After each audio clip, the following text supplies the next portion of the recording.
الحمد للہ وحدہ والصلاة والسلام علی من لا نبی بعد۔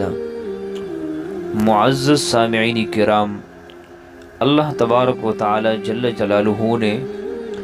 جہاں اپنی کتاب کی ہر لفظ اور آیت میں بے شمار فوائد اور خواص رکھے ہیں، وہاں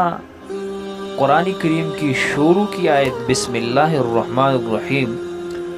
یہ بھی کئی خواص سے بری ہے۔ آپ کے سامنے ذکر کرتا ہوں کہ مجرباتی دیربی میں لکھا ہے، حضرت شیخ احمد دیربی کبیر فرماتے ہیں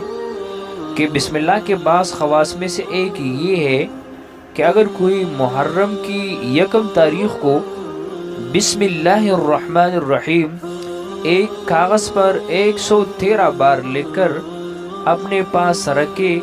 تو پوری زندگی اس کو کوئی ناخوشگوار واقعہ پیش نہ آئے۔